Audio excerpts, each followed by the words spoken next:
మా ఎమ్మెల్యేలను టచ్ చేస్తే 48 గంటల్లో కాంగ్రెస్ ప్రభుత్వాన్ని కూల్చేస్తామని కొన్ని సంచలనమైన వ్యాఖ్యలు చేసిండు. దీని మీద రాజకీయ విశ్లేషకుల్లో పెద్ద ఎత్తున చర్చ జరుగుతూ ఉంది. నాతో పాటు ఎమ్మెల్సీ బల్మూరు వెంకట్ ఉన్నారు. ఒకసారి మాట్లాడదాం. ప్రభుత్వాన్ని కూల్చేస్తారంట 48 గంటల్లో. ఏంటి కోమటిరెడ్డి చేసిన వ్యాఖ్యలకు ఆయన కౌంటర్ ఇచ్చిండు. ఎట్లా చూస్తారు దీన్ని? అంటే బహుశా ఆయన సొంత పార్టీలో ఉన్న నాయకులు ఎక్కడ పార్టీ మారుతారని ఒక భయంతో ఆ పార్టీ ఏదైతే సంబంధించి లీడర్గా అపోజిషన్ లీడర్గా పార్టీ తరఫున ఫ్లోర్ లీడర్గా ఏదైతే వారు ఉన్నారో ఆ పార్టీని రిప్రజెంట్ చేస్తూ దాన్ని ఉద్దేశించి వారు ఏదో మాట్లాడాలని చెప్పి మాట్లాడినట్టు అనిపిస్తుంది. ఈరోజు 8 మంది ఎమ్మెల్యేలు ఉన్న బీజేపీ పార్టీకి సంబంధించిన వాళ్ళు 64 మంది ప్లస్ ఒకటి 65 సీట్లు ఉన్న కాంగ్రెస్ పార్టీ కూలిపోతుందంటే ప్రజాస్వామ్యాన్ని గౌరవించకుండా అప్రజాస్వామ్యబద్ధంగా ఏదైతే మేము కేంద్రంలో అధికారంలో ఉన్నామని చెప్పి వారు భావిస్తున్నామో ఎలక్షన్స్ అనౌన్స్ అన్ని అయిపోయినా కూడా ఉన్నాము మేము ఏదైతే సంబంధించి అన్ని రాష్ట్రాల్లో కదా సంస్థల్ని వాడుకొని భయభ్రాంతులకు గురి చేసి ఏ రకంగా అయితే మేము చేసినామో తెలంగాణ రాష్ట్రంలో కూడా ఆ రకంగా చేయగలుగుతామని చెప్పి బహుశా బీజేపీ పార్టీ నాయకులు ఆ రకంగా భావిస్తున్నామో వారు మర్చిపోయారు. తెలంగాణ గడ్డ ఉద్యమాల గడ్డ. అంటే కోమటిరెడ్డి కూడా మాట్లాడిండు. మీకు అదే చెప్తున్నా, 8 మంది ఎమ్మెల్యేలు మాతో టచ్ లో ఉన్నారు. ఇప్పుడు సంబంధించి బీజేపీ పార్టీ శాసన సభ్యులు ఎవరైతే ఉన్నారో మా ముఖ్యమంత్రి గారు పరిపాలన తీరు నచ్చి ఈ ప్రజా పరిపాలన విధానం నచ్చి వారు మాతో మాట్లాడడం జరిగిందని కోమటిరెడ్డి వెంకటరెడ్డి గారు మాట్లాడారు. మేము ఎక్కడ కూడా వారు మాతో టచ్లో ఉన్నారు, వారితో మాట్లాడారు అని చెప్పి వారు వ్యక్తిగత అభిప్రాయాన్ని వారు చెప్పారు. దాన్ని అప్రజాస్వామ్యబద్ధంగా ఏలేటి మహేశ్వర్ రెడ్డి గారు మాట్లాడుతూ కూల్చేస్తాము 48 గంటలలో కూల్చేస్తామంటే ఏంది కూల్చేది? ఏంది కూల్చేది? మంత్రులే వాళ్ళకి టచ్ లో ఉన్నారు. మంత్రులు టచ్ లో ఉన్నారు. కాంగ్రెస్ పార్టీకి మీకు కనబడుతుంది 65 మంది శాసనసభ్యులు అంటే 64 ఒకటి మిత్రపక్షమే కాదు. దాని వెనుక 45 లక్షల కాంగ్రెస్ పార్టీ కార్యకర్తల సభ్యత్వం ఉంది. ఆ కార్యకర్తలు అందరు ఉన్నారు. అండ్ కాంగ్రెస్ పార్టీ నాయకులంతా చాలా బలంగా రేవంత్ రెడ్డి గారు పరిపాలించే విధానం నచ్చి ఈ యొక్క ప్రజా పరిపాలన ఇదే రకంగా కొనసాగాలని చెప్పి వారు కూడా ప్రజలకు అందుబాటులో ఉంటూ సమస్యల్ని పరిష్కరిస్తూ 10 సంవత్సరాలు ఏదైతే ప్రజలు ఇబ్బంది పడ్డారో ఆ ఇబ్బందులన్నీ దూరం చేయడంలో రేవంత్ రెడ్డితో పాటు వారందరూ కూడా వారికి పాటుపడుతారు. దానికి సహకరిస్తూ నా సొంటి శాసన మండలి సభ్యులు ఇతర కాంగ్రెస్ పార్టీకి సంబంధించి ఇతర కార్పొరేషన్ చైర్మన్లు ఎవరైతే అయినరో వాళ్ళందరూ కూడా పబ్లిక్తో అందుబాటులో ఉంటూ ఆ పనిపైన పనిచేస్తారు. ఏదో మహేశ్వర్ రెడ్డి గారు వచ్చి కాంగ్రెస్ పార్టీని చేసేస్తామంటే కాంగ్రెస్ పార్టీని గెలిపించింది తెలంగాణ రాష్ట్రంలో ఉన్న అతిపెద్ద కులం యువ కులం. కాంగ్రెస్ పార్టీ జోలికి వస్తే ముందుగా తెలంగాణలో ఉన్న ఆ యువ కులాన్ని ఎదిరించాల్సి వస్తుందని బహుశా వాళ్ళు అడ్డు వస్తారని ఒక విషయాన్ని మర్చిపోయినారేమో. పొరపాటులో నిజంగా అట్లా ప్రయత్నించినా రేపొద్దున తెలంగాణలో బీజేపీ పార్టీ శ్రేణులు తిరగలేని పరిస్థితి ఉంటుంది. కాంగ్రెస్ గవర్నమెంట్ వచ్చిన తర్వాత ట్యాక్స్ వేస్తున్నారంట. అంటే రేవంత్ రెడ్డి ట్యాక్స్ సీఎం అయిన తర్వాత ఎక్కడెక్కడ వసూలు చేస్తున్నాడు అవన్నీ నా దగ్గర చిట్టా ఉందంటున్నాడు. బీజేపీ పార్టీ వాళ్ళకి ఇది ప్రతిసారి అలవాటు. ఇది మాది ఇది ఉంది అది ఉంది అని చెప్పని వాళ్ళ పార్టీ రాష్ట్ర అధ్యక్షుడు బండి సంజయ్ గారు ఉన్నప్పుడు ఇక వాళ్ళని లోపలేస్తున్నాం ఇక వీళ్ళని లోపలేస్తున్నాం ఈ చిట్టా ఉంది ఆ చిట్టా ఉంది ఈ స్కామ్ ఉంది ఆ స్కామ్ ఉంది అని అంటారు. వాళ్ళు మర్చిపోతుర్రు.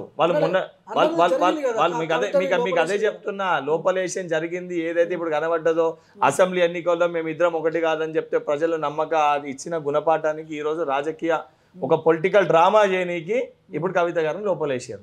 అది నిజంగా కవిత గారి శిక్ష పడుతుందా రేపు పొద్దున, లేకపోతే కవిత గారు బీజేపీ పార్టీ కన్వేసుకుంటే మారిపోతుందా, లేదా బీఆర్ఎస్ పార్టీ బీజేపీ రిస్తదార్ సమితి బీజేపీలో విలీనం అవుతుందా అనేది పార్లమెంట్ ఎలక్షన్స్ తర్వాత తెలుస్తుంది. అది పోస్ట్ ఎలక్షన్. అది రకంగా ఏ రకంగా పరిణామాలు ఉంటే ఏ రకంగా పరిస్థితులు అనేది ఎలక్షన్స్ తర్వాత వాస్తవాలు తెలుస్తాయి. అండ్ కాంగ్రెస్ పార్టీ చాలా బలంగా ఉంది. కాంగ్రెస్ పార్టీలో ఉన్న ఏ నాయకుడు కూడా ఇంకొక పార్టీ వ్యక్తులతోటి మాట్లాడాల్సిన అవసరం కానీ టచ్లో ఉండాల్సిన అవసరం అంతకంటే లేదు. వీళ్ళు ఎన్ని చిచ్చులు పెట్టినా ఎన్ని కొట్లాటలు పెట్టే ప్రయత్నం చేసినా కాంగ్రెస్ పార్టీలో ఉన్న ప్రతి ఒక్కరు కూడా ఒక కుటుంబ సభ్యులుగా అందరి కళ ఒకటే, అందరి విజన్ ఒకటే.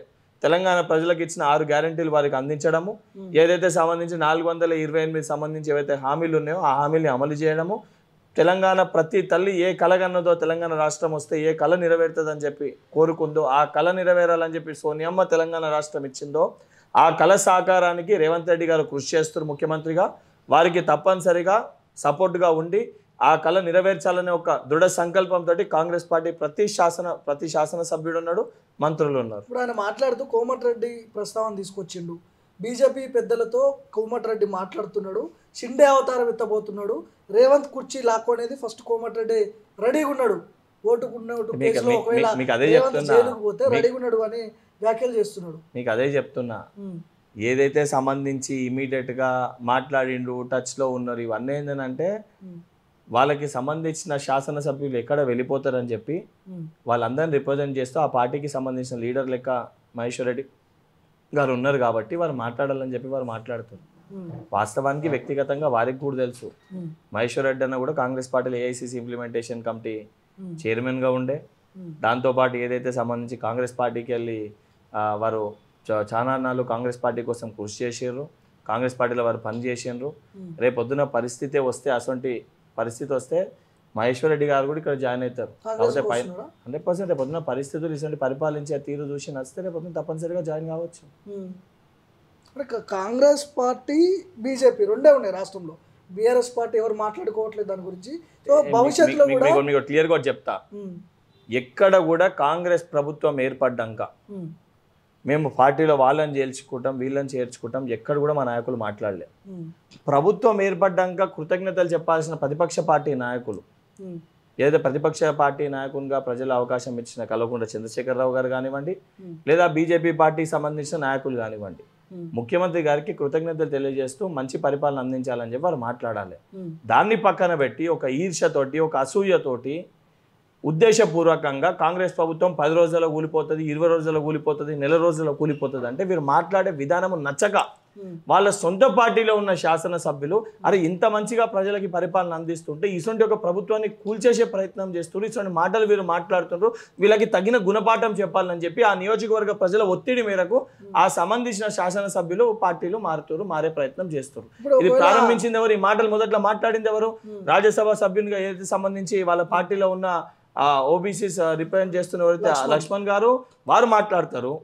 ఏదైతే సంబంధించి బీజేపీ పార్టీ శాసనసభ్యులు అంటారు పార్లమెంట్ ఎలక్షన్స్ తర్వాత మా ప్రభుత్వం అధికారంలోకి వస్తుంది అంటారు. ప్రజాస్వామ్యంలో అసెంబ్లీ ఎలక్షన్స్ అయిపోయినాక ఒక్కసారి ప్రజలు మ్యాండేట్ ఇచ్చి గెలిపించినాక పార్లమెంట్ ఎలక్షన్లో సీట్లు ఎక్కువ వస్తే పార్లమెంట్లో దానికి సంబంధించిన ఎఫెక్ట్ ఉంటుంది.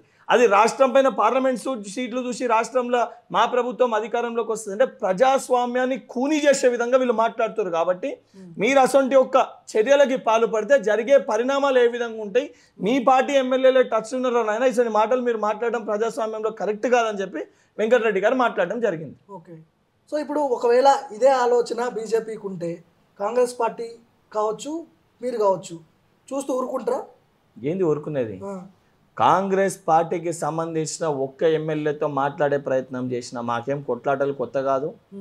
ఆల్రెడీ మొన్న మీరు కేసీఆర్ గారు పొత్తులో ఉండి ఎన్ని డ్రామాలు ఆడినా తగిన గుణపాఠం చెప్పి ఏదైతే సంబంధించి ప్రజలందరి ఆశీర్వాదంతో కాంగ్రెస్ పార్టీని అధికారంలోకి తెచ్చుకున్నాం. ఇక్కడ కూలగొట్టుడు పక్కన పెట్టుర్రి. ఫస్ట్ ఢిల్లీలో బీజేపీ పార్టీ కుప్పగూలిపోబోతుంది. 100% తెలంగాణలో ఇండియా కూటమి అధికారంలో రాబోతుంది.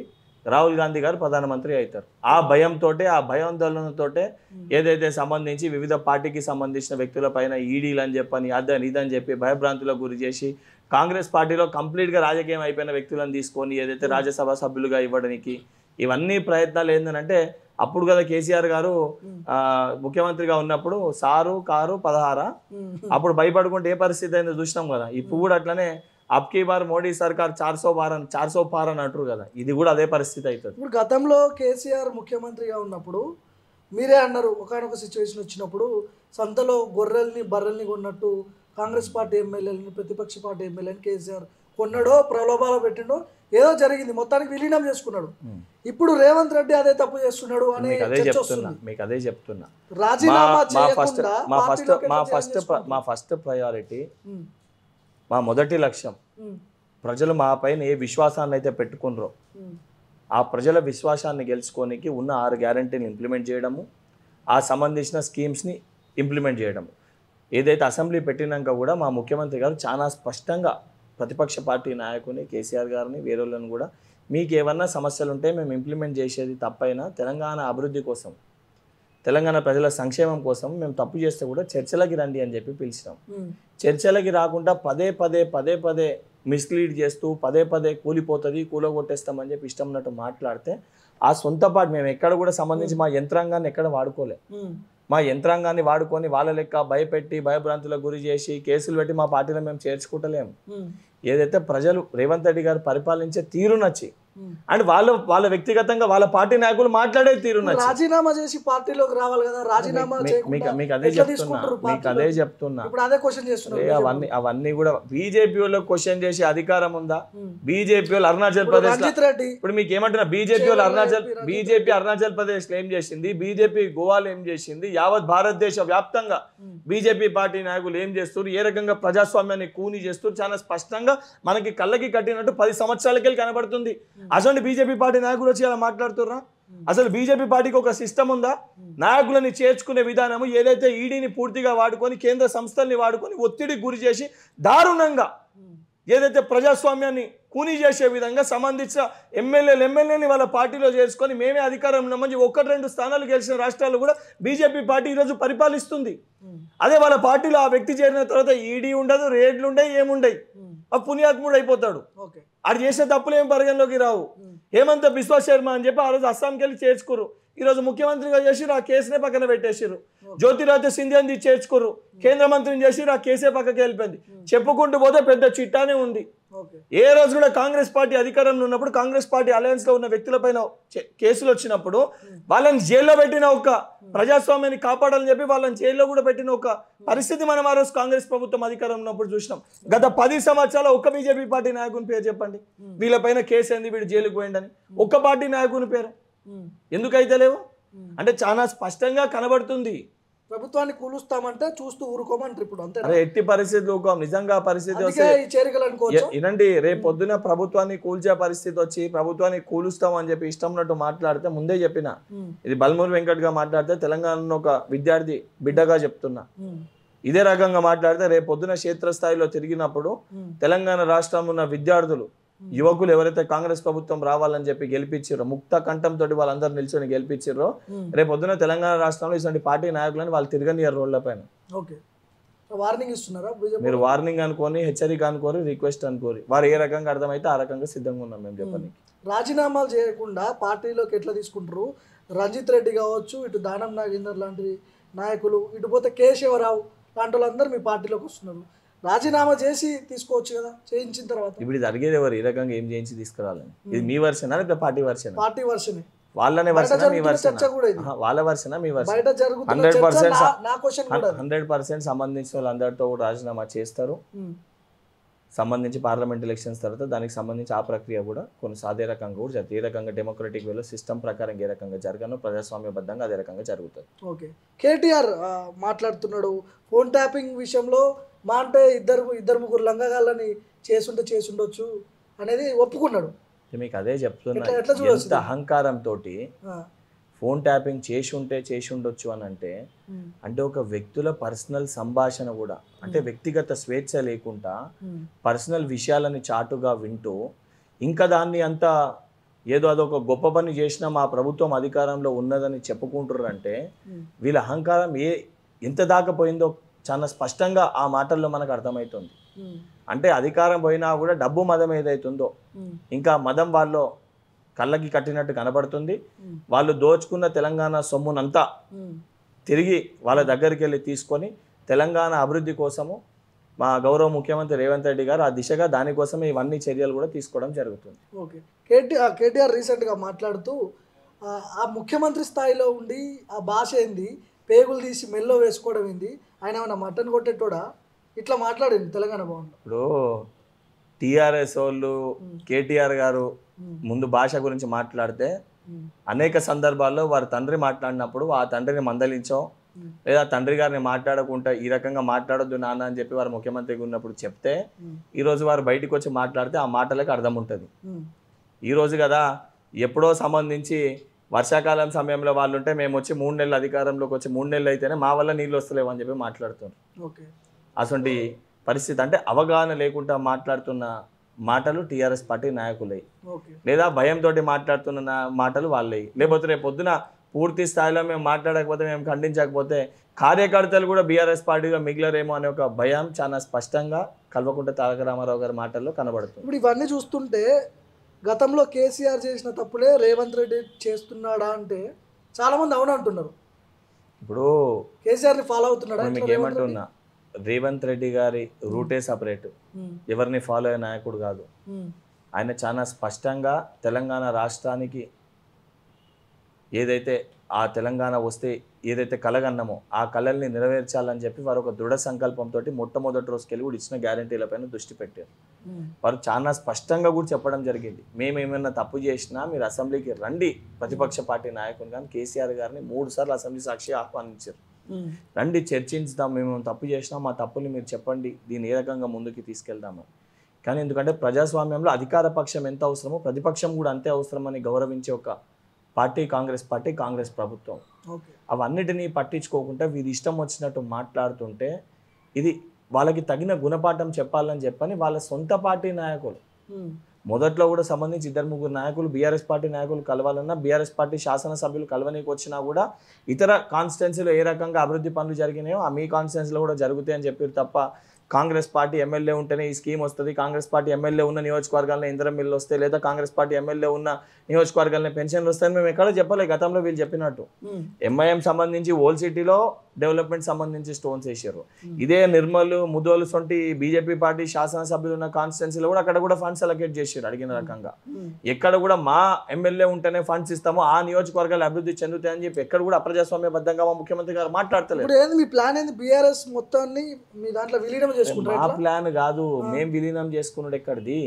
ఓడిపోయినాక కూడా బీఆర్ఎస్ పార్టీ ప్రతిపక్ష పార్టీ నాయకుడు ఆ సంబంధించిన శాసనసభ్యుల మాటలు ఇప్పటికి కూడా వినకపోతే, ఇప్పటికి కూడా ఏదైతే స్కీమ్స్ ని ప్రకటించినప్పుడు ఇందిరం ఇల్లు కడుతున్నప్పుడు మంచి స్కీమ్ మంచిగా చేస్తున్నారని చెప్పాలన్నప్పుడు పట్టించుకోకపోవడము, మహిళలకి సంబంధించి ఉచిత బస్ ట్రాన్స్పోర్ట్ ఫెసిలిటీ పెడితే దానిపైన ధర్నా చేస్తే వాళ్ళ క్షేత్ర స్థాయిలో ఆ శాసనసభ్యులకి వాళ్ళ గ్రామాల్లో వాళ్ళని తిడుతుండే, ఎందుకు టీఆర్ఎస్ పార్టీ ఇట్లా చేస్తుందని అది చెప్పే ప్రయత్నం చేస్తే మీకు తెలుసా నాకు తెలుసా అని వాళ్ళ మాటలు పట్టించుకోవడం.